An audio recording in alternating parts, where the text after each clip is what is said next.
Bismillahirrahmanirrahim. Assalamualaikum warahmatullahi wabarakatuh. Waalaikumsalam. Yang terhormat Ibu Utami Dewi selaku Kepala Sekolah SD Sajak 2, yang saya hormati Bapak Ibu Guru SD Sajak 2. Pertama-tama mari kita panjatkan puji syukur kehadirat Tuhan Yang Maha Kuasa karena pada kesempatan hari ini kita dapat berkumpul bersama untuk menerima pengimbasan materi CGP oleh Ibu Andi Nurani. Adapun susunan acara sebagai berikut. Yang pertama, pembukaan. Yang kedua, penyampaian materi oleh Ibu Andi Nurani. Yang ketiga, sesi tanya jawab dan refleksi. Dan yang keempat adalah penutup. Untuk acara selanjutnya, saya serahkan kepada Ibu Nur Nurani agar untuk menyampaikan pembahasan diseminasi budaya positif. Waktu dan tempat silakan.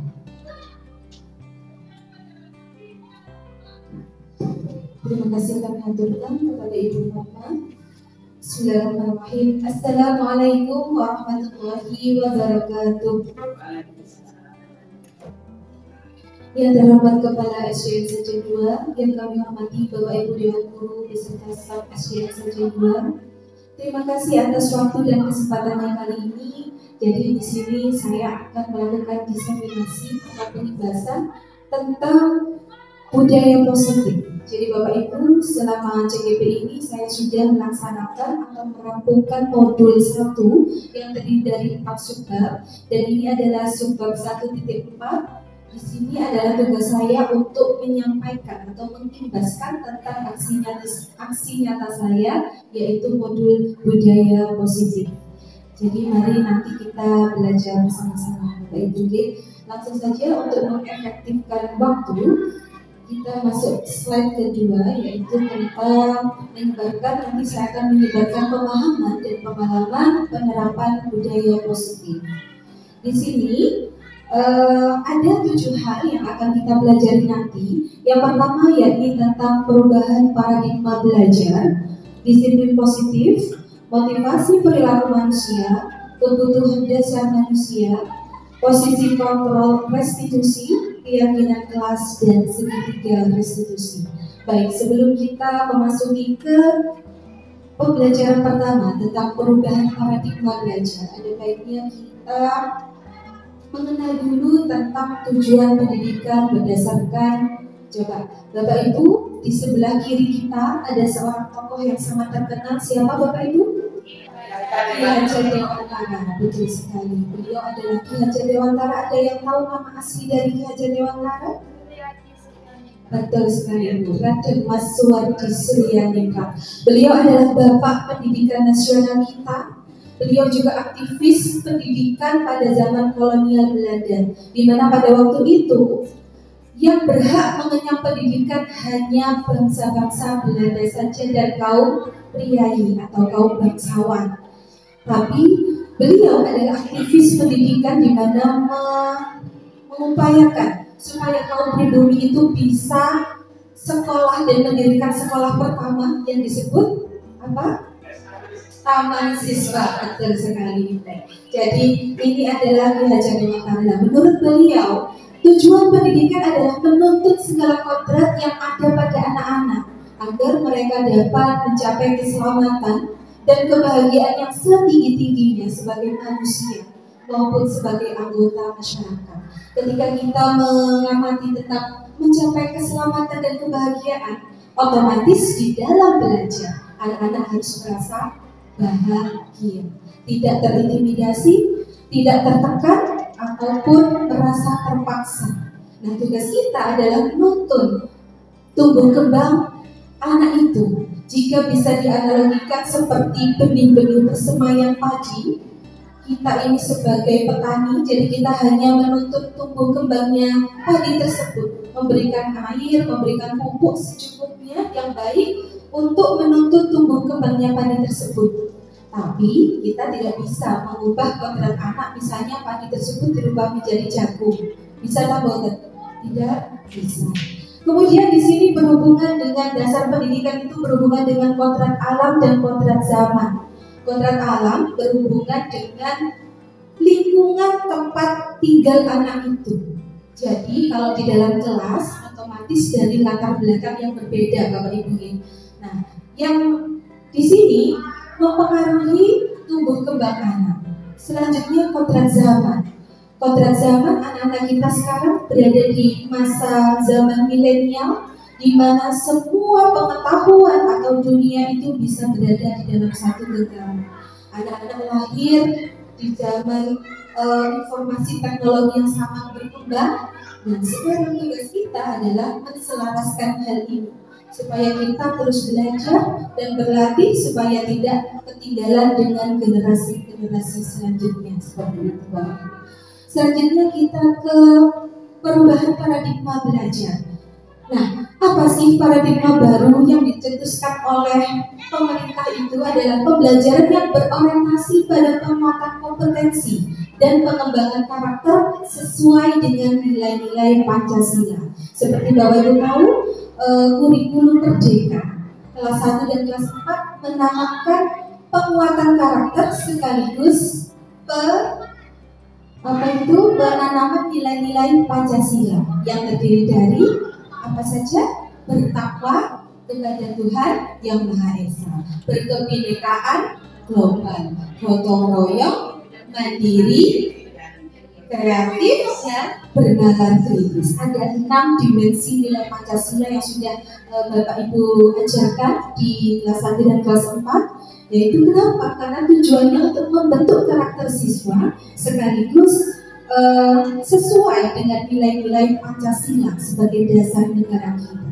Selanjutnya, paradigma baru ini memastikan praktik pembelajaran yang berpusat pada siswa atau student center. Sekarang saya ingin bertanya pada Bapak Ibu, ada yang bisa menjelaskan kira-kira pembelajaran yang berpusat pada siswa itu seperti apa?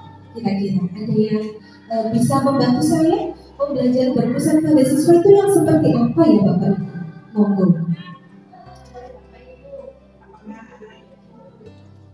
Jelaskan pada buktinya. Ya, misalnya pada pembelajaran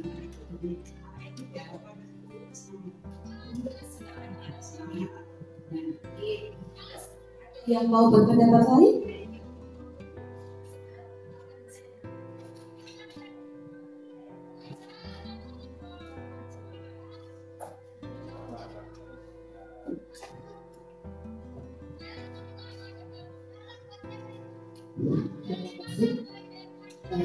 Pembelajaran yang berpusat pada siswa ini pada intinya adalah menggali potensi yang ada pada siswa itu, sehingga siswa yang berpotensi mempunyai pemikiran atau kompetensi yang lebih akan dikembangkan oleh guru sehingga terarah. Pada dasarnya nanti siswa lebih terarah akan potensi bakat yang dimilikinya. Ini nanti berkelanjutan sampai di tingkat jenjang pendidikan yang lebih tinggi, sehingga siswa tersebut mempunyai skill yang pada dasarnya berguna untuk perkembangan selanjutnya. Terima kasih. Untuk Bu Dewi sama Bu Ahmad, betul sekali. Jadi kenapa sih paradigma baru ini memastikan praktik pembelajaran yang berpusat pada siswa? Jadi di sini itu berpusat pada siswa itu pembelajaran yang mendorong siswa untuk aktif di dalam setiap pembelajaran. Jadi anak-anak itu guru bukan satu-satunya sumber atau bukan teacher center lagi, ya. Jadi anak-anak kita yang dijadikan sebagai aktif di dalam sebuah pembelajaran. Betul sekali Bu, terima kasih. Selanjutnya kita akan belajar tentang disiplin positif. Jadi untuk membentuk karakter siswa tadi juga sesuai dengan nilai-nilai Pancasila, maka kita ajarkan untuk disiplin positif. Nah, disiplin positif, kata-kata disiplin. Coba ibu-ibu, bapak-ibu mungkin sudah tidak asing ya dengan kata disiplin. Coba saya dibantu untuk menyebutkan kata-kata yang berhubungan dengan kata disiplin. Itu biasanya berhubungan sama apa? Kira-kira dengan waktu, apalagi peraturan. Betul sekali. Apalagi ada lagi tidak? Disiplin yang berhubungan dengan kata disiplin itu berhubungan dengan apa? Tata tertib, peraturan. Sekali Bapak Ibu. Jadi disiplin positif itu adalah, coba kita lihat dulu pengertian dari kata disiplin. Disiplin itu adalah dimaknai sebagai menjadi sesuatu yang dilakukan seseorang pada orang lain untuk mendapatkan kepatuhan. Kita cenderung menghubungkan kata disiplin dengan kata ketidaknyamanan. Kenapa demikian? Karena di mana ada disiplin, di situ ada konsekuensi. Ya, ketika misalnya contohnya anak-anak harus disiplin mengerjakan PR. Jika tidak mengerjakan PR ada konsekuensinya. Begitu juga dengan kita, misalnya harus datang tepat waktu pada jam 7. Kira-kira kalau tidak tepat waktu jam 7, kita akan merasa gelisah. Kita buatan gubuk kabeh. Nah, ini adalah makna dari disiplin. Kemudian kalau disiplin menurut Ki Hajar Dewantara adalah di mana ada kemerdekaan, disitulah harus ada disiplin yang kuat. Sungguh pun disiplin itu bersifat self-disiplin, yaitu kita sendiri yang mewajibkan diri kita dengan sekeras-kerasnya. Jadi di dalam kurikulum merdeka itu bukan merdeka saat BKB itu, tapi tetap harus kita tanamkan disiplin dan nilai-nilai kebajikan universal untuk peserta didik kita untuk bisa menjadi manusia yang berbudaya, berkarakter, juga memiliki nilai-nilai Pancasila. Jadi tujuannya kurikulum merdeka itu seperti itu, lebih membentuk ke karakter anak dengan berdasarkan nilai-nilai Pancasila. Selanjutnya, nah di sini peran kita sebagai pendidik adalah menciptakan anak-anak yang memiliki disiplin diri sehingga mereka bisa berperilaku mengacu pada nilai-nilai kebajikan universal, memiliki motivasi intrinsik bukan ekstrinsik. Maksudnya bagaimana? Di dalam motivasi intrinsik ini, anak-anak itu mau melakukan tanggung jawabnya itu berdasarkan dirinya sendiri. Boten embel-embel karena misalnya dapat hadiah, boten embel-embel karena dipaksa atau menghindari hukuman. Nah, ini merupakan kira-kira motivasi yang tertinggi memang, yang berasal dari diri kita sendiri. Misalnya nih, kita bekerja sama, jadi datang pagi tepat waktu, ada kepala moderator, kepala sekolah, tetap kita harus bekerja sesuai dengan tugas kita masing-masing. Nah, disitulah motivasi intrinsik. Nah, itu tugas kita mewujudkan motivasi itu. Kira-kira anak-anak itu loh, bisa tidak ditanamkan motivasi tapi intrinsik, bukan kok berdasarkan adanya hukuman, adanya pemberian. Jadi motivasinya berasal dari dalam diri anak itu sendiri. Seperti itu. Jadi hubungan motivasi ini nanti kita akan belajar tentang motivasi perilaku manusia. Ada juga Bapak Ibu motivasi perilaku manusia itu. Yang pertama untuk menghindari ketidaknyamanan atau hukuman. Jadi anak-anak peserta didik kita itu misalnya ngerjakan PR atau garap PR karena gak dihukum misalnya, biar tidak dapat hukuman dari Bu Amah misalnya. Nah, itu adalah masuk ke motivasi pertama atau motivasi ekstrinsik. Kenapa? Karena dari orang lain.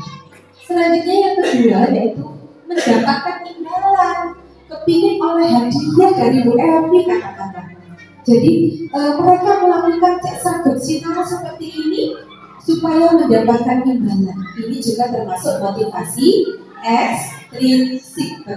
Nah, yang ketiga, untuk menjadi orang yang mereka inginkan dan menghargai diri sendiri dengan nilai-nilai yang mereka percaya. Jadi motivasi ketiga ini adalah motivasi yang muncul dari dalam diri seseorang. Ini termasuk motivasi intrinsik. Kira-kira Bapak Ibu kalau punya peserta didik, motivasi yang paling bagus itu yang mana berapa kira-kira? Yang nomor tiga. Yang nomor tiga yaitu motivasi intrinsik. Kita munculkan motivasi dalam diri anak itu sendiri tanpa harus mendapat embel-embel dari luar atau tanpa harus menghindari atau mendapatkan imbalan, menghindari ketidaknyamanan di situ. Jadi bisa melakukan tugas dan tanggung jawabnya sendiri seperti itu. Selanjutnya kita yang melatar belakangi motivasi tersebut yaitu tentang kebutuhan dasar manusia.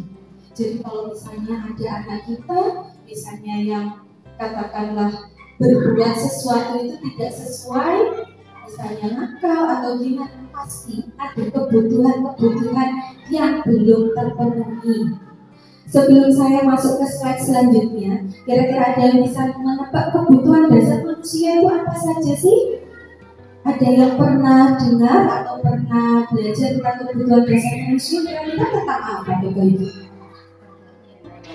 Perhatian, betul sekali. Kasih sayang, bagus, betul sekali. Ada lagi kira-kira? Ya, kebutuhan kasih sayang, apa Bu? Makan, betul ya, betul sekali. Jadi coba kita lihat dulu kebutuhan dasar manusia itu ada 5, Bapak Ibu. Dan yang pertama adalah kebutuhan bertahan hidup atau survival.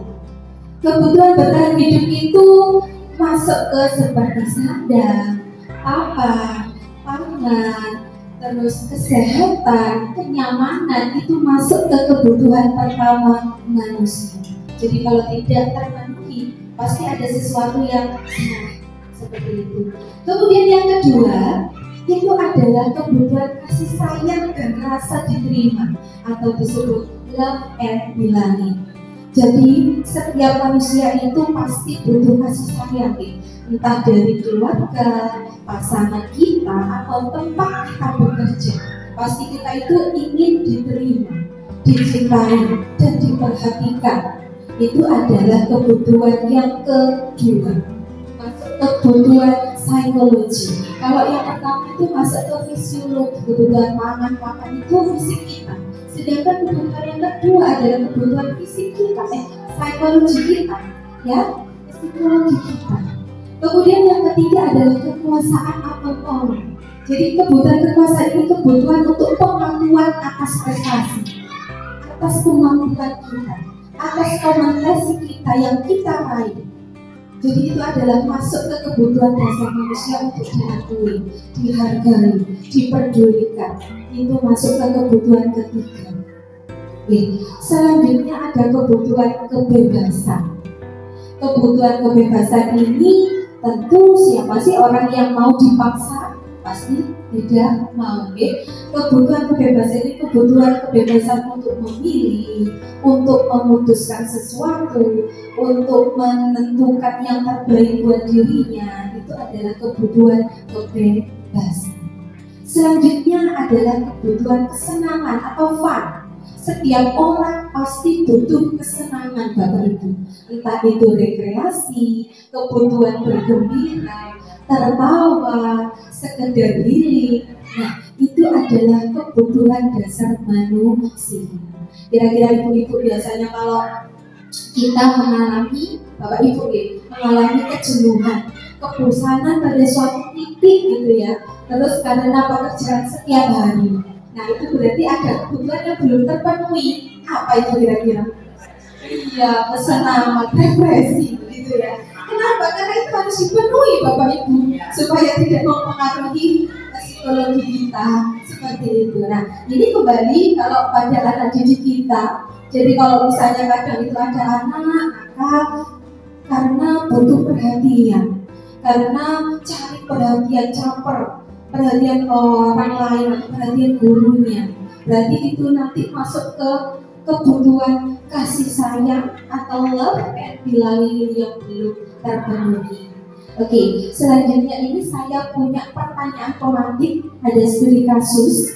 Oke, mohon habis ini silakan dijawab. Pulau nyuwun. Nah, ini ada pertanyaan pemantik. Ibu Ambar, guru wali kelas 2 di SD Pelita Hati, sedang bingung menghadapi ulah salah satu murid di kelasnya yaitu Doni. Beberapa anak di kelas 2A telah datang padanya dan mengeluhkan Doni itu sering kali meminta bekal makan siang mereka dengan paksa. Jadi Bu Ambar itu wali kelas 2A, merasa bingung. Doni tadi selalu mintai bekal makanan teman-temannya. Nah, sekarang pertanyaannya, jika Anda menghadapi situasi seperti Ibu Ambar, kira-kira apa sih yang harus dilakukan? Menurut Anda, kira-kira apa alasan Doni melakukan itu? Dan yang terakhir, kebutuhan dasar manusia yang mana dari kelima tadi yang belum terpenuhi bagi Doni? Ada yang mau menjawab? Pulau persilahkan.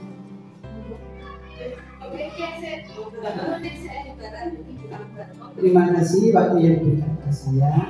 Kebetulan di kelas 1 itu ada yaitu namanya Sony.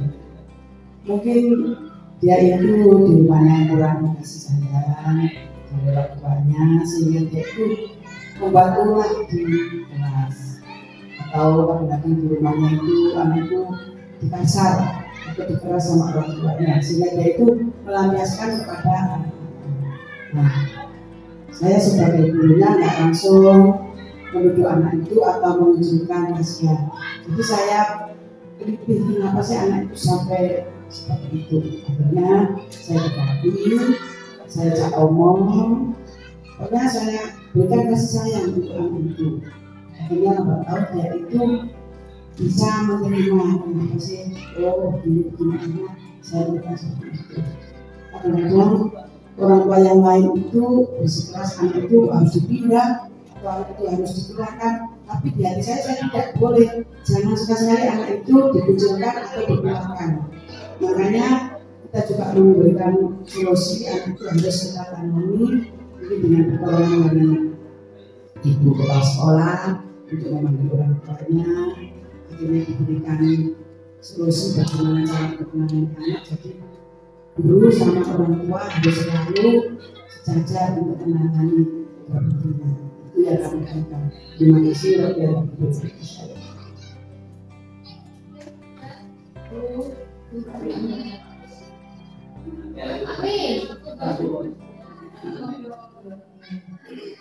Menurut saya, mengapa Doni sampai berulah meminta bekal makan siang? Ini ada beberapa hal. Yang pertama, kemungkinan ibunya Doni ini tidak sempat memberi masak pagi.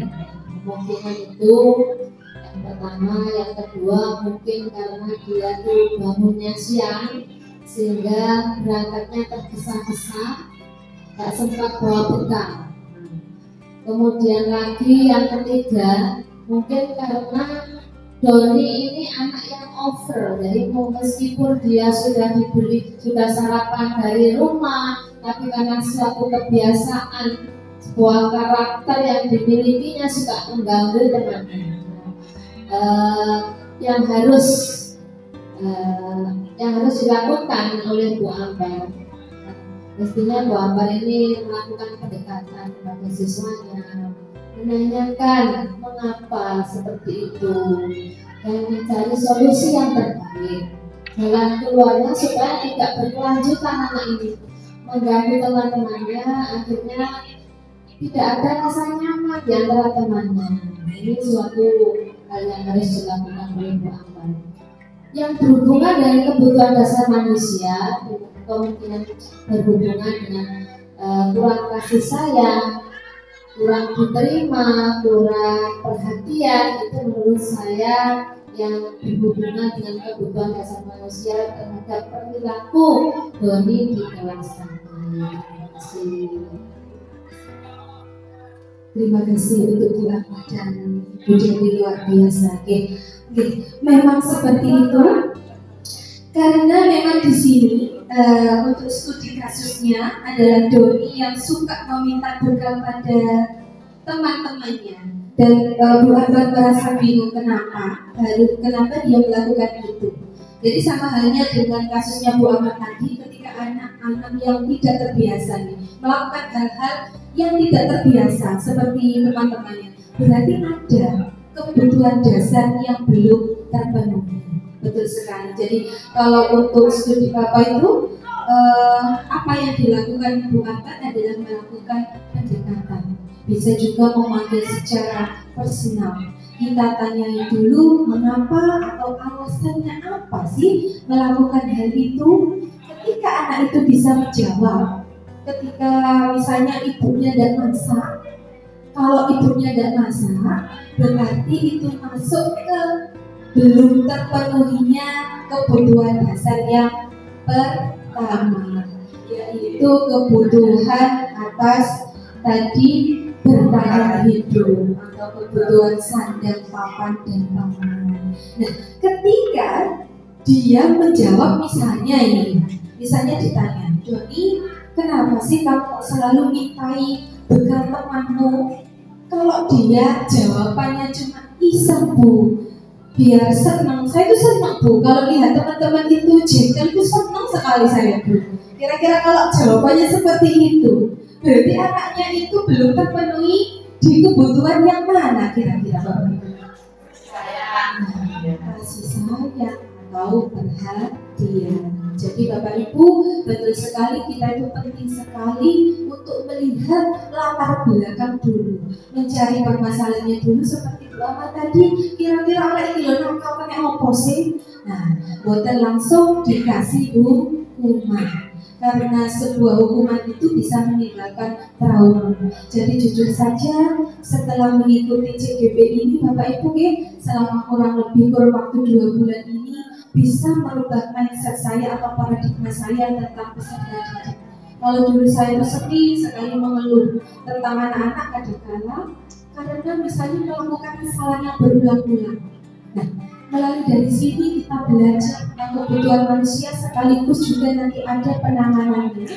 Nah, di situ nanti kita bisa kira-kira mengembangkan wawasan kita itu soal ini, karena seperti dia maklum kayak gitu.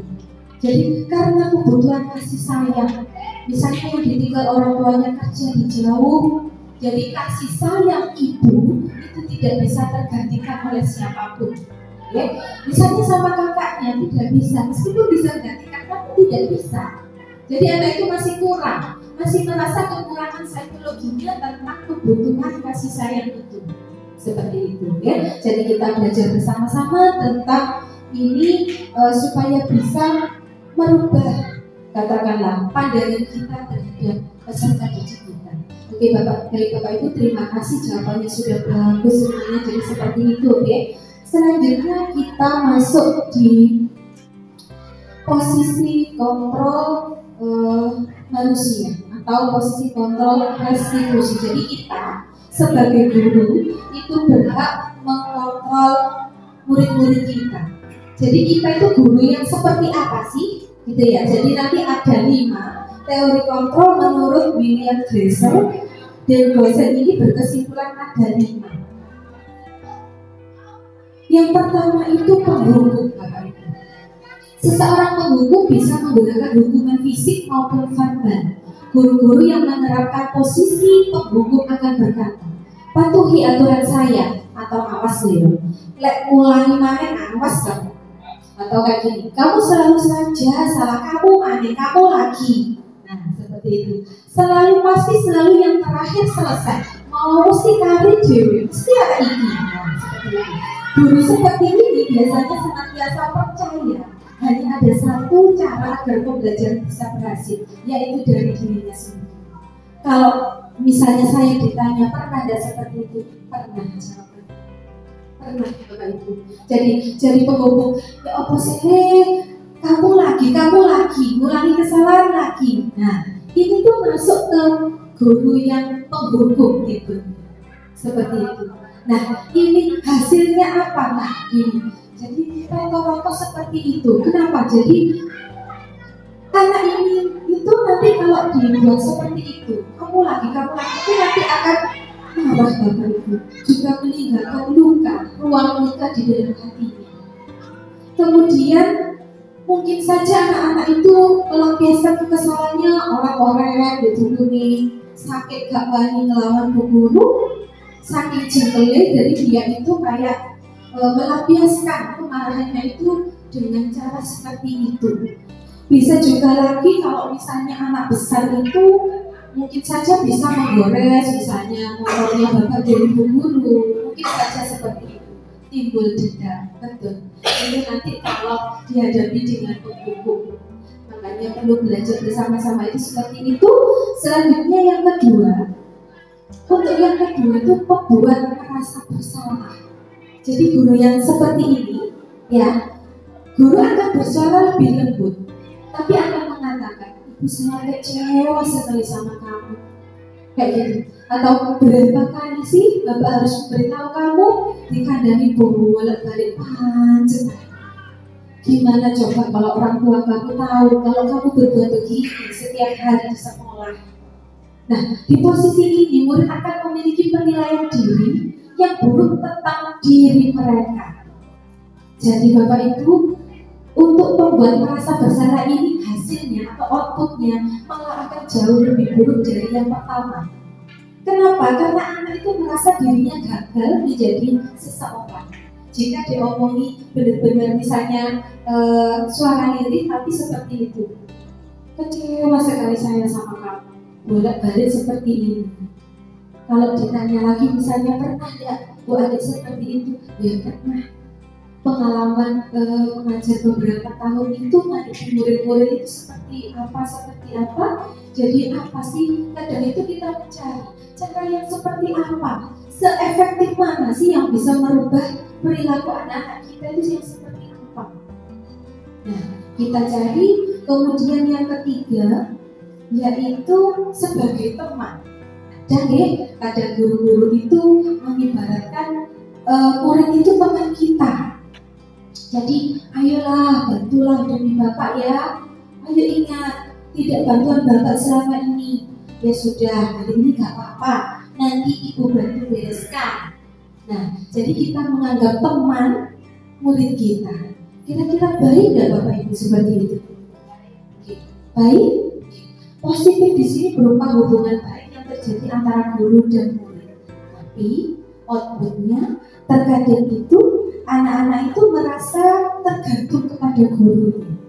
Jadi merasa tergantung, anak Bapak itu rada santai, gak ngerjain PR ya gak apa-apa, gak murid seperti itu. Nah, ini adalah posisi guru jika diposisikan sebagai teman. Selanjutnya yang keempat, karena ada 5 tadi, sebagai pemantau. Pemantau ini lebih memanggil kepada anak, misalnya kalau berbuat kesalahan sambil bilang, peraturannya apa, Le? Atau apa sih yang telah kamu lakukan? Sanksi atau konsekuensinya apa? Jadi dikembalikan lagi ke anak itu, katakanlah. Diingat-ingat kembali, peraturannya seperti apa? Nah, seorang pemantau sangat mengandalkan perhitungan, catatan, data yang dapat digunakan sebagai bukti atas perilaku seseorang. Posisi ini akan menggunakan stiker, sheet catatan, dan kaca.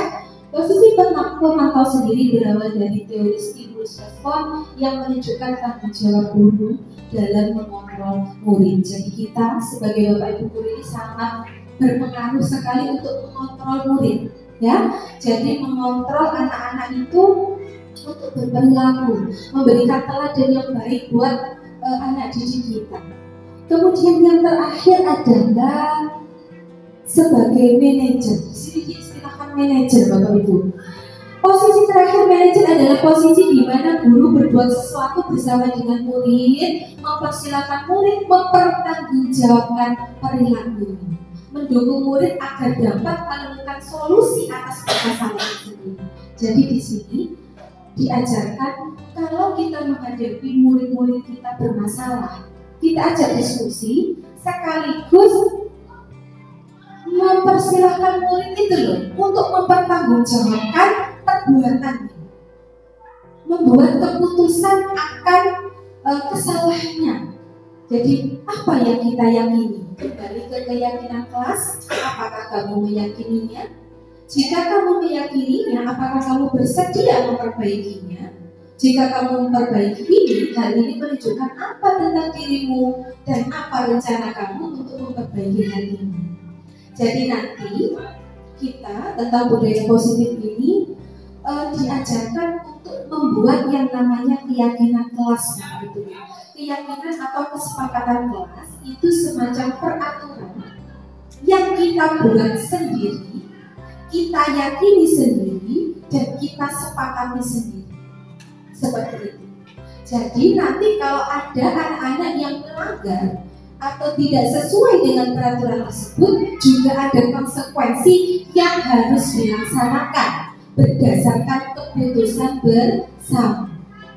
Bedanya dengan peraturan itu apa? Kalau peraturan atau tata tertib kita tempel di sini, itu bersumber dari Bapak dan Ibu guru. Sedangkan keyakinan kelas, jadi keyakinan kelas ini bersumber dari seluruh anggota kelas itu. Jadi keyakinan kelas itu bersumber dari siswa-siswi dan kita secara bersama-sama membuat peraturan untuk menumbuhkan budaya positif. Seperti itu Bapak. Jadi di sini keyakinan kelas berupa pernyataan-pernyataan universal bersifat abstrak itu ya. Kurang, pernyataan keyakinan kelas senantiasa dibuat dalam bentuk positif. Keyakinan kelas sebenarnya tidak terlalu banyak sehingga mudah diingat dan dipahami oleh semua warga kelas. Keyakinan kelas sebaiknya sesuatu yang dapat diterapkan di lingkungan tersebut. Semua warga kelas hendaknya ikut berkontribusi dalam pembuatan keyakinan kelas lewat kegiatan curah pendapat, bersedia meninjau kembali keyakinan kelas dari waktu ke waktu. Jadi nanti di modul PRM itu juga ada membuat keyakinan kelas atau kesepakatan keyakinan kelas yang akan dijadikan sebuah kesepakatan kelas. Seperti itu nih. Jadi yang pertama yang harus Bapak Ibu lakukan itu biasanya di awal semester. Kalau kita misalnya tahun ajaran baru, kalau sudah lewat berarti kita bisa masuk di semester selanjutnya ini. Misalnya nih, Bapak Ibu wali murid membuat keyakinan kelas bersama-sama dengan siswa. Ayo, sekarang kita buat keyakinan kelas kita atau peraturan yang harus kita taati sendiri. Seperti itu. Jadi bukan berasal dari peraturan yang ditempel, tapi peraturan yang kita buat bersama-sama. Kira-kira ada usul nggak anak-anak? Peraturan apa yang harus kita lakukan? Nah, biasanya anak-anak itu akan menjawab. Biasanya anak biasanya nakal atau apa itu malah aktif menjawab. Misalnya seperti ini, mengerjakan tugas tepat waktu Bu. Nah, itu cara saya membuat keyakinan kelas itu seperti itu. Kemudian ditulis, di papan tulis. Oke, baik. Sekarang kita praktek. Yang pertama, misalnya mengerjakan tugas tepat waktu. Terus apa lagi yang bisa membuat kelas kita itu lebih baik lagi apa? Misalnya apa, Bang? Mengerjakan piket kelas. Biasanya kan ada ya yang nggak mau piket kayak gitu. Jadi mengerjakan piket kelas, ditulis sampai misalnya ada lagi nggak kira-kira yang harus kita sepakati? Apa ya? Biasanya anak-anak itu seperti nah ini sudah saya praktekkan Bapak Ibu di kelas 5 tentang keyakinan kelas kita. Jadi kita itu belajar memanusiakan manusia atau anak-anak itu kita hargai pendapatnya seperti itu. Jadi ketika anak-anak itu dilibatkan di dalam sebuah peraturan itu, kok anak ini salah, loh itu loh peraturan dewi. Nah seperti itu. Itu yang diajarkan di dalam keyakinan kelas itu seperti itu. Jadi anak-anak membuat list dari curah pendapat itu peraturannya, kemudian kita tuliskan di papan tulis sekiranya anak-anak itu semuanya tahu. Kemudian ini mencatat masukan ini yang selanjutnya pembentukan susunan keyakinan kelas itu dan gantilah bentuk negatif menjadi positif. Jadi di dalam pembentukan keyakinan kelas itu tidak ada kata negatif, misalnya tidak membuang sampah di kelas, diganti dengan membuang sampah pada tempatnya seperti itu. Ya, jadi misalnya juga ada itu yang kemarin misalnya anak-anak itu misalnya berkata kotor atau berkata misalnya mengikuti yang zaman sekarang itu loh ya, kadang di TikTok atau apa nyeletuk apa gitu ya, misalnya apa gitu. Nah, itu juga saya buat kesepakatan kelas, cek boten gitu lagi. Nah, caranya efektif nggak Bu? Selama saya praktekkan itu efektif Bapak Ibu, jadi tidak ada sih nyeletuk. Ayo wis tadi kesepakatan kita loh ya, tidak boleh ngomong jelek-jelek seperti itu. Nah, kemudian tinjau kembali curah pendapat. Katakanlah kalau ada yang sama ya sudah diringkas saja. Setelah keyakinan kelas dibuat, maka seluruh warga kelas meninjau ulang, mensetujuinya dan menandatanganinya. Jadi termasuk guru dan semua warga guru. Seperti kesepakatan kita. Ayo, ini berarti kesepakatan kita yang harus kita lakukan dan ada konsekuensinya. Kemudian bisa diletakkan di dinding di kelas, di tempat yang mudah dilihat semua warga sekolah. Kalau yang sudah saya lakukan itu seperti ini, jadi berhari-hari Bapak Ibu untuk curah pendapatnya yang seperti ini. Habis itu kita koreksi dulu, ada kalimat-kalimat negatif, pasti itu. Ada kalimat negatif termasuk tidak membuli. Nah, pembulian itu kan ada yang semacam verbal dan juga tindakan ya. Anak-anak itu suka ngece-ngece atau suka ngomong kasar, itu juga termasuk pembulian. Dan di situ juga tidak boleh. Kalau di kelas 5 kemarin ada sekitar 12 itu yang dituliskan anak-anak, terus saya tawarkan lagi. Kira-kira bisa tidak menyepakatinya? Apa Bu? Ya, di situ ada menjaga kebersihan kelas. Kemudian apa lagi ya itu? Kecil-kecil saja kelas. Kemudian mengerjakan PR tepat waktu, kemudian menjaga kedisiplinan, menjaga ketertiban, berkata yang sopan. Nah, supaya lebih menarik, seperti kelas di TK. Jadi ini saya print bentuk apel gitu. Jadi saya buatkan di sini karena ada flanel. Kemudian saya bentuk pohon, jadi saya tempelkan kayak gitu Bapak Ibu bersama anak-anak. Kok tidak hanya ditempel saja, tapi itu sebagai peraturan kelas yang kamu buat bersama, kita buat bersama, dan kita sepakati bersama. Seperti itu. Jadi nanti kalau Bapak Ibu juga belajar tentang di PMM, di modul PMM, pasti ada yang namanya keyakinan kelas, juga seperti itu. Nanti diminta untuk membuat aksi nyatanya seperti itu. Jadi nanti di setiap kelas, jadi di sini adalah tugas saya mengimbaskan bagaimana sih budaya positif itu loh. Cek masuk ke dalam anak itu seperti apa. Cek bisa berubah dari dirinya sendiri itu seperti apa. Salah satu caranya adalah membuat keyakinan kelas. Dan semuanya itu butuh proses hitung. Jadi kalau ikut CGP itu bukan jawaban dari semua pertanyaan, bukan. Jadi kita mengalami proses-proses yang harus kita jawab secara bertahap, yang bisa sedikit banyak merubah mindset kita terhadap pembelajaran. Oh ini ya ternyata, oh seperti ini, oh seperti ini. Jadi nanti kita menselaraskan antara teori yang kita dapat dari CGP sama praktek di lapangan. Ojo moro-moro ini, teoriku gak podo, gak praktek. Iya, kalau misalnya kadang kan ada orang yang tidak bisa menerima perubahan, kadang burung-burung guys tidak mau. Coba kita pelajari dulu, kita terapkan. Semuanya butuh proses itu. Jadi apa yang kita dapat dari teori, dan teori itu ya dari teori-teori orang yang terkenal dan sudah mengalami penelitian ya Bapak Ibu. Jadi tugas kita adalah menerapkannya. Kira-kira sih cocok di dalam kelas kita itu seperti apa? Kita sepakati seperti apa? Nah, jadi hasilnya seperti ini bisa juga buat hiasan. Jadi saya itu supaya dibuat hiasan kelas juga sekaligus sebagai keyakinan atau kesepakatan kelas kita seperti itu Bapak Ibu. Oke. Nah, selanjutnya yang terakhir ini Bapak Ibu, untuk slide terakhir ini adalah tentang nanti diajarkan yang namanya segitiga restitusi. Nah, segitiga restitusi ini loh ya yang diajarkan untuk menangani anak-anak kita. Yang pertama, ketika menghadapi anak kita bermasalah, yaitu harus melakukan validasi tindakan yang salah.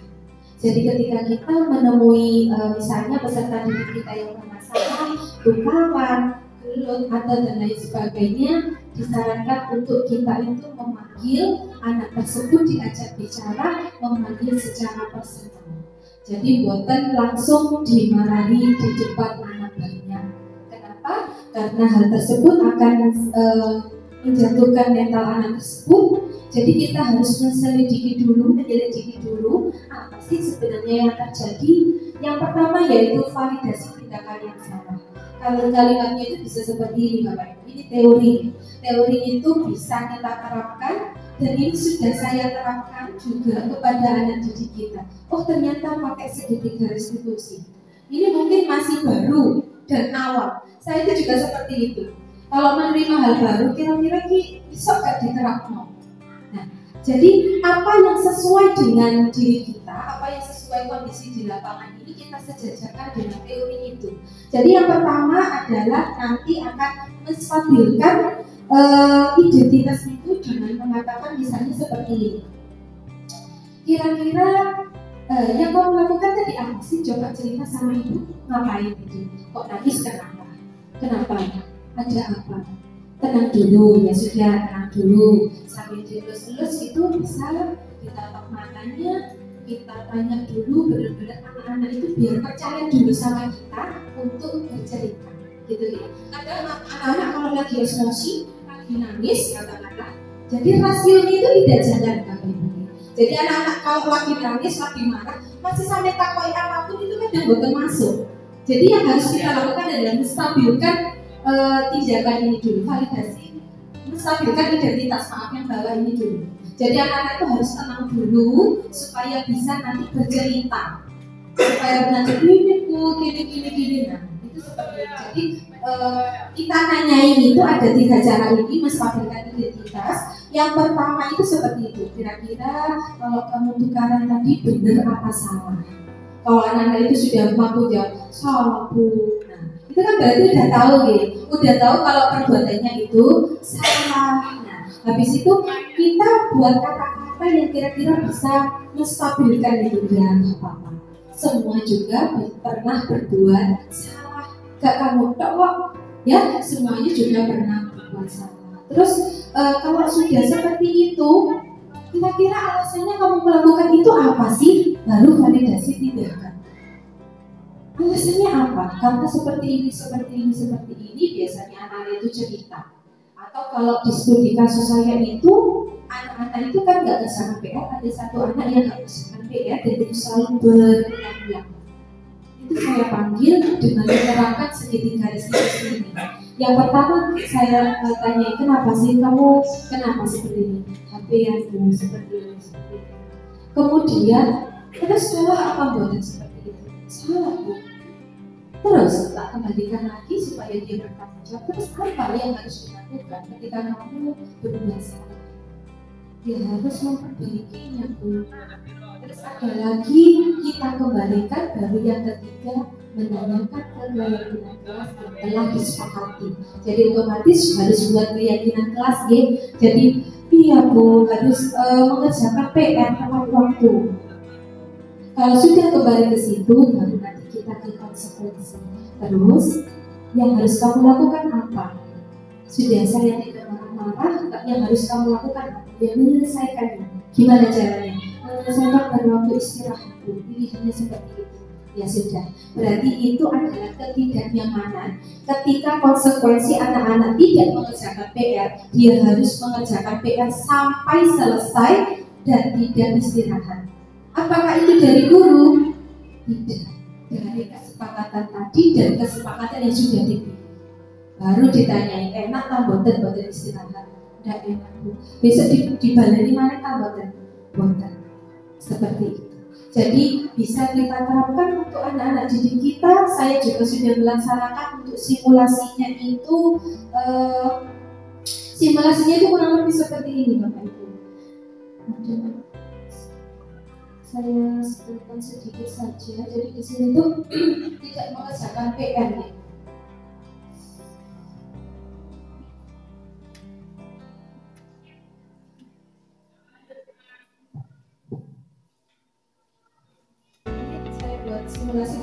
ada tugas demonstrasi.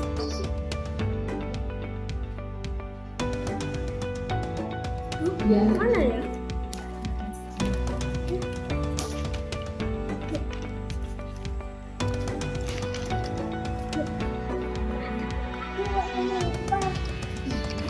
Haikal, yuk kita kumpulin. Ayo, Bu Guru, Haikal belum ngerjain PR. Ini. Bener ya kamu tadi tidak mengerjakan PR? Iya. Kira-kira kalau tidak mengerjakan PR itu salah apa benar? Salah. Iya, salah. Kemudian kenapa kamu tidak mengerjakan PR matematika tadi? Ketiduran. Kenapa kok sampai ketiduran? Mainan HP. Terus nggak bisa memanage waktu di rumah. Iya, seneng ya. Mainan HP terus seneng ya. Sampai terlena. Iya. Ya, semuanya juga seneng mainan HP. Tapi kamu juga harus tahu waktu. Kapan waktunya belajar, kapan waktunya bermain. Ya? Kemudian kalau kamu tidak mengerjakan PR itu sesuai nggak sama keyakinan kelas yang disepakati selama ini? Tidak ya? Iya, keyakinan kelas mana yang kamu langgar?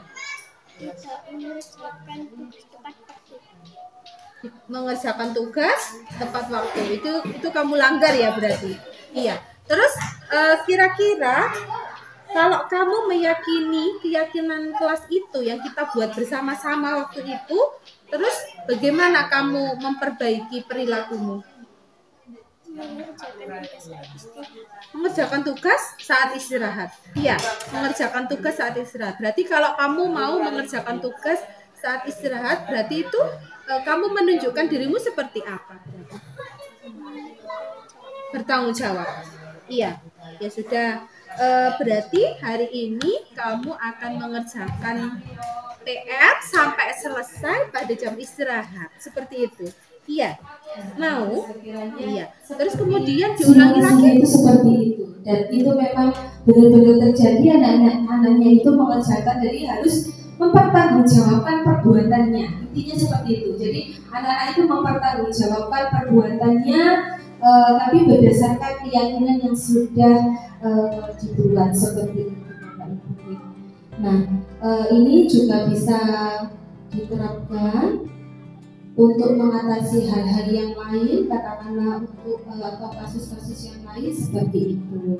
Baik, Bapak Ibu, untuk 7 poin itu sudah saya sampaikan ini tadi.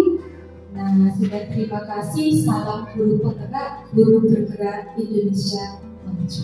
Terima kasih. Oke, jadi Bapak Ibu, dari pengalaman, memang terkadang itu kita misalnya ikut kayak seperti ini, kita bayangkan tugasnya memang banyak, iya banyak. Cuma kenapa sih seperti ini? Karena saya tertarik memang untuk belajar, kita meningkatkan kompetensi kita dari sing tidak tahu itu menjadi tahu. Kembali lagi bisa merubah sedikit banyak. Ini masih di modul 1 ya Bapak Ibu. Di CGP itu ada 7 modul dan satu modulnya itu beberapa subbab banyak sekali. Jadi di situ kita belajar apa yang sudah kita pelajari, kita terapkan sebagai aksi nyata di lapangan. Jadi seperti itu, apa yang sudah didapat kita praktekkan, dan sekarang adalah mengimbaskan kepada Bapak Ibu sekalian tentang materi-materi yang sudah saya pelajari di modul 1.4 seperti itu. Terima kasih, Guru Farma, saya kembalikan lagi ke Guru. Terima kasih dari atas ilmunya. Semoga apa yang sudah disampaikan kepada kami bermanfaat. Kemudian mungkin ada umpan balik dari Bapak Ibu Guru, monggo dari atau pertanyaan atau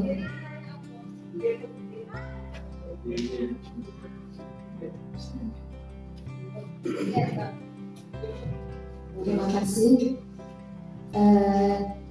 Yang saya sampaikan nanti yang pertama ini adalah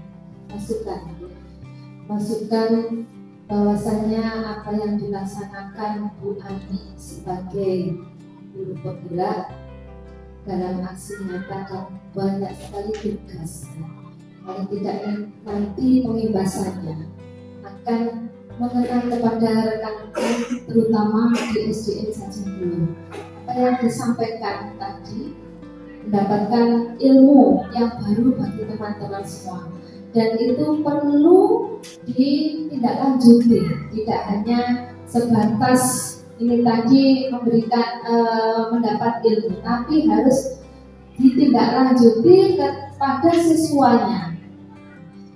Pada dasarnya bahwa kegiatan dari semua kegiatan guru penggerak itu kan tujuannya ada perubahan, paling tidak ada perubahan di sekolah yang ditempatinya. Kemudian bagaimana prestasi siswanya, bagaimana membentuk karakter dari siswa tersebut. Untuk itu saya mohon bagaimana Bu Ani yang sudah mendapat ilmu ini diimbaskan pada teman-teman, dan teman-teman menindaklanjuti, disampaikan kepada siswanya sehingga ada perubahan dari masing-masing kelas, ada perubahan aksi nyata, baik ilmu yang didapatkan maupun kebiasaan-kebiasaan baru yang perlu diterapkan kepada anak-anak. Itu. Yang kedua, ini yang berkenaan tadi Bu Ani menyampaikan materi keyakinan kelas. Bagaimana kalau itu dilaksanakan di kelas yang rendah? Karena mengingat bahwa anak kelas 1, kelas 2 itu kadang sulit untuk diajak bicara. Sudah dinasihati anak-anak jangan rame, oleh gue berapa detik aja udah gak karuan ya. Bagaimana untuk menerapkannya untuk di kelas rendah, terus solusi yang terbaik supaya keyakinan kelas itu dapat berjalan sesuai dengan harapan dari wali kelasnya masing-masing. Itu. Terima kasih Bu Ani, itu saja sementara yang saya sampaikan, kurang lebihnya saya mohon maaf. Assalamualaikum warahmatullahi wabarakatuh. Terima kasih Bu Dewi. Jadi tadi ditanyakan bagaimana kalau misalnya menerapkan di kelas baik Bapak Ibu. Jadi intinya kita itu semua butuh proses, butuh proses di dalam sebuah penerapan atau sistem-sistem yang baru. Jadi yang harus kita laksanakan adalah action, ya. Actionnya itu kita coba dulu bagaimana kita terapkan di kelas yang rendah, bagaimana kita membuat peraturan bersama anak-anak. Jadi kalau sudah SD, jadi nanti kita kelas rendah itu ya, jadi nanti kita tanyakan, kita coba aja. Jadi kita coba dulu, nanti baru kita yang ada namanya refleksi. Bukan sebelum dicoba ngomong gagal, itu kan belum dicoba ya. Jadi harus kita coba dulu baru nanti ada refleksi. Kira-kira anak-anak ini iso gak diterapkan seperti itu. Jadi makanya harus praktik dulu. Kira-kira kalau dibuat keyakinan kelas terus kita tempelkan, misalnya dibuat yang semenarik mungkin. Di kelas 5 aja saya buat seperti itu katakanlah. Misalnya di kelas 1 bisa, ini loh peraturannya ini. Jangan terlalu banyak Bapak Ibu. Misalnya 6 atau 5. Itu aja sekiranya sing penting diyakini kalau anak itu. Misalnya ayo piket kelas, anak-anak itu kalau semakin sering kita ingatkan, insya Allah ingat. Jadi melalui pembiasaan itu kalau kelas kecil itu biasanya seperti itu. Jadi harus apa? Berulang-ulang diingatkan. Ayo apa itu dibaca, keyakinan kelasnya apa? Iya Bu, biasanya kayak mengenai piket Bu sama-sama kayak gitu. Nah itu berarti di samping kita mengerjakan, kita harus konsistensi. Itu intinya. Jadi kita harus konsisten untuk mengingatkan.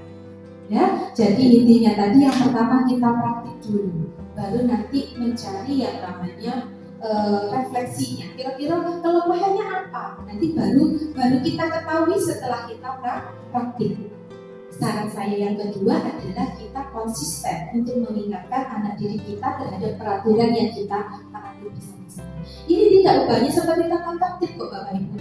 Seperti misalnya tata tertib yang ada di kelas kita baca, cuma ini bersumber dari anak didik kita. Seperti itu. Jadi nanti ada refleksi itu. Jadi kita praktekkan dulu, kita ingatkan dulu, ayo seperti apa, dan otomatis kalau menghadapi anak kecil dan anak besar juga tidak sama. Juga pada segitiga restitusi tadi, jadi anak-anak didik kita tuh tidak harus kalimatnya seperti itu, cuma kita mengadopsi dari segitiga restitusi tadi bagaimana yang kira-kira sesuai untuk anak didik kita. Oke, jangan terlalu banyak, kebanyakan. Kalau di kelas 5 tadi memang sudah paham, ada 12 tadi yang apelnya itu ada 12, itu keyakinan kelas kita, keyakinan kelas 5 maksud saya. Jadi kalau misalnya di kelas 1 misalnya atau kelas 2, ya kita ajak misalnya nggak banyak-banyak Bu, kita tempelkan di awal masuk, jadi anak-anak itu biar tahu, oh peraturannya seperti ini, bisa kok anak-anak itu seperti itu. Tadi saya lihat piket aja sudah saling membantu gitu ya, saling membantu, atau kadang itu saling mengingatkan. Kadang kan ada anak yang sangat cerewet, kata Mas Guru, ingat no kancane, seperti itu. Itu nanti akan ada yang namanya budaya positif, dan semuanya itu butuh proses perubahan itu lah yang tidak mudah Bapak Ibu, dan kita harus menerima juga tentang perubahan zaman itu.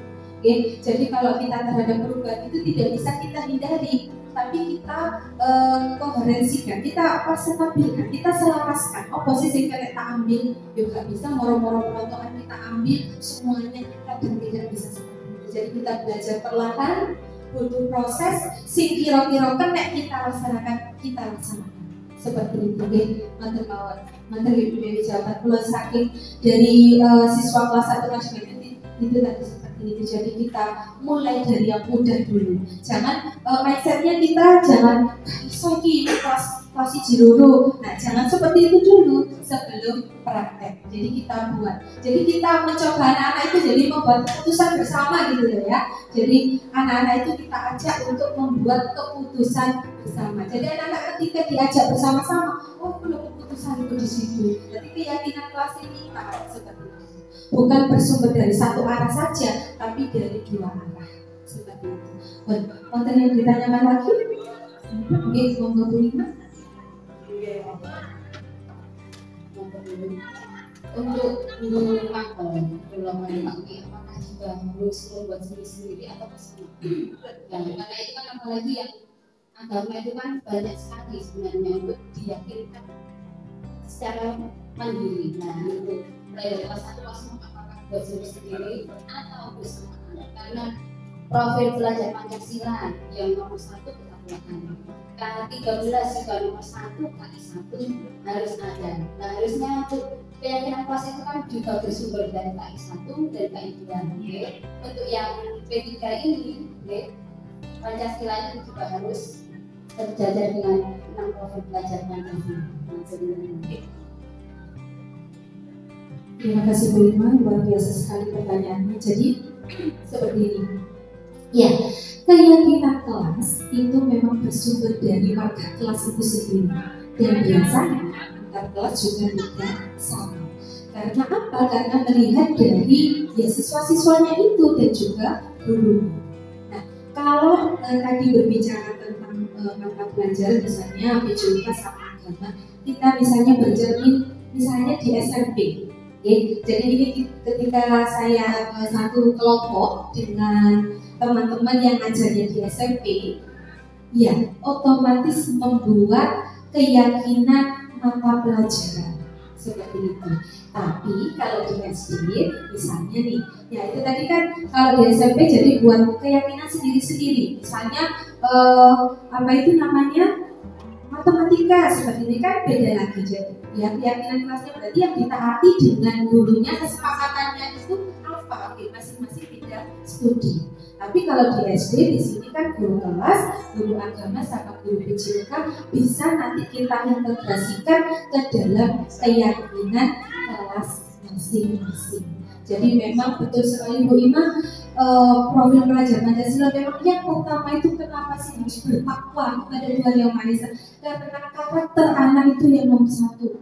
Oke, jadi anak itu memang harus bertakwa, beriman dan bertakwa seperti itu. Kalau sudah baik akhlaknya, insya Allah yang lain itu juga sudah baik.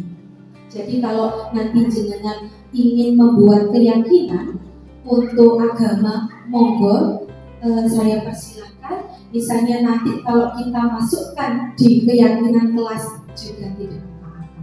Tapi kalau untuk SMP biasanya memang keyakinan kelasnya berdasarkan mata pelajaran masing-masing seperti itu. Sesuai dengan biasanya kelompok PGB itu seperti itu. Jadi membuat sendiri-sendiri. Jadi kesepakatannya apa? Kan nggak sama kadang. Antar guru itu SMP kadang kan nggak sama ya. Misalnya disuruh apa itu mengumpulkan kan online, kadang tugasnya online. Jadi harus tepat waktu jam segini. Nah itu kesepakatan antar guru IPA dan guru biologi misalnya. Seperti itu.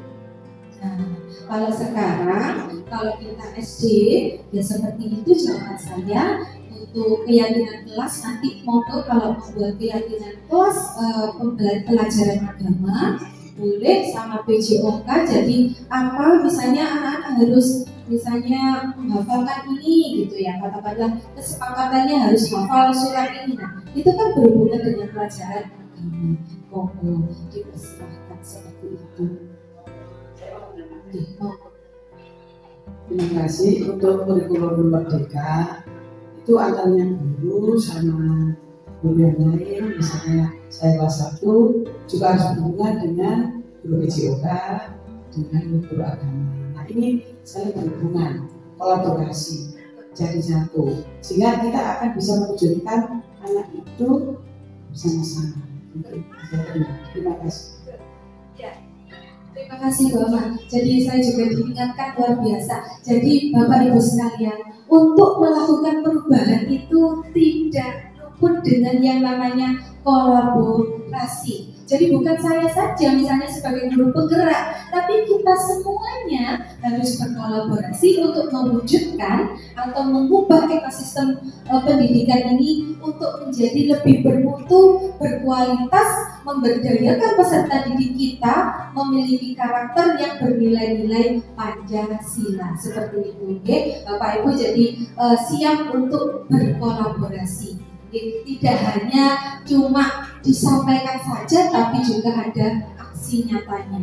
Jadi ini tadi tentang budaya positif. Jadi bagaimana sih supaya anak itu positif, buang sampah pada tempatnya, ngomong gak kasar, ngomong gak banter-banter. Nah itu dari situ. Karena kalau kita langsung ngilok, hey kamu itu gak boleh ngomong keras-keras, kadang anak itu gak masuk ke apa itu ke alam sadarnya itu. Gak masuk. Jadi kita budayakan seperti itu dan semuanya itu butuh proses dan butuh kolaborasi. Kita siap apa? Siap Bapak Ibu kolaborasi? Siap ya untuk menuju perubahan yang lebih baik. Terima kasih. Ngoten mawon sudah selesai. Oke, dari saya dulu akhiri. Wassalamualaikum warahmatullahi wabarakatuh. Terima kasih Bu Hana atas ilmunya. Semoga apa yang sudah disampaikan akan mendapatkan perubahan untuk sekolah kita. Di sini saya sebagai moderator ucapkan mohon maaf sebesar-besarnya apabila ada perkataan yang kurang berkenan di hati Bapak Ibu guru. Untuk selanjutnya yaitu penutup yang mana akan ditutup dengan bacaan doa oleh Bapak Kamil.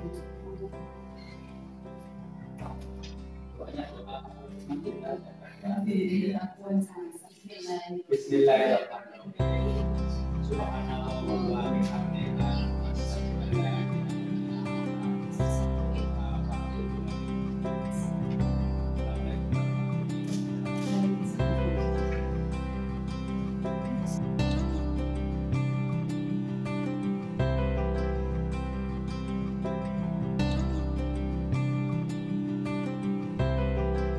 Hari ini kita akan membuat sebuah kesepakatan kelas ya.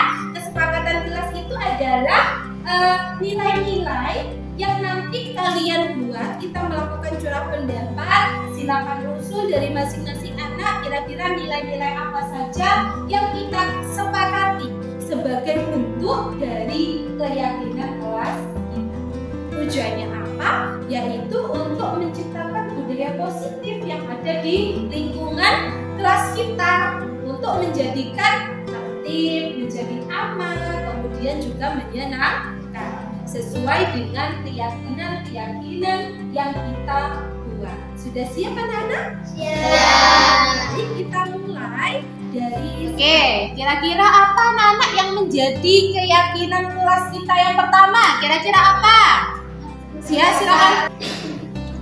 Ya. Menjaga kebersihan dan kerapian kelas. Oke, setuju ya? Menjaga kebersihan dan kerapian kelas kita. Bagaimana? Setuju.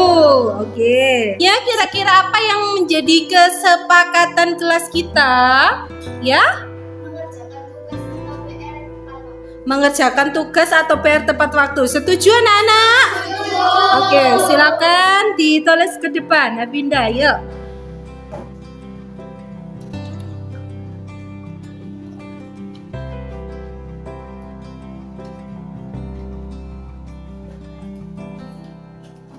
Selanjutnya apa anak-anak? Kira-kira kesepakatan kelas kita selanjutnya?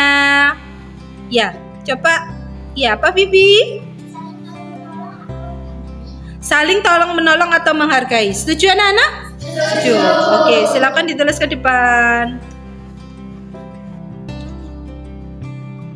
Baik, ada lagi. Apalagi kira-kira kesepakatan kelasnya? Ya? Menjaga ketertiban kelas. Bagaimana anak-anak yang lain? Ya, setuju? Oke, baik.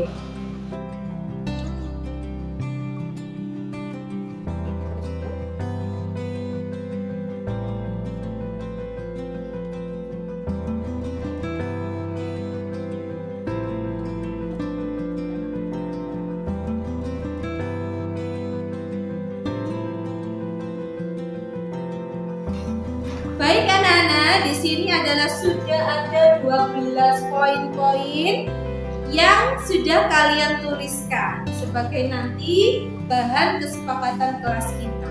Seperti itu ya. Nah, sekarang tugasnya kita koreksi dulu untuk kalimat-kalimat yang negatif atau yang ada kata tidaknya. Kita rubah dulu ke dalam kalimat yang positif. Di sini ada enggak kalimat negatifnya? Ada enggak? Ada berapa? Nomor 6 di sini ada tidak boleh berkata kotor atau kasar gitu atau keras. Nah, kira-kira kalau kita rubah lagi ke dalam kalimat yang positif, kira-kira seperti apa? Berbicara yang baik-baik saja. Oke, betul sekali. Ini kita itu ya, berbicara yang baik dan sopan gitu ya. Oke. Selanjutnya ada lagi yang berupa kalimat negatif yang ada yang nomor 10. Tidak merusak barang-barang di kelas. Berarti kita rubah menjadi kalimatnya seperti apa? Bagaimana? Menjaga, betul, menjaga barang-barang yang ada di kelas ya. Oke, bagus. Ini berarti menjaga. Tidak merusak itu diganti menjaga. Oke, selanjutnya ini nanti poin-poinnya akan kita tuliskan.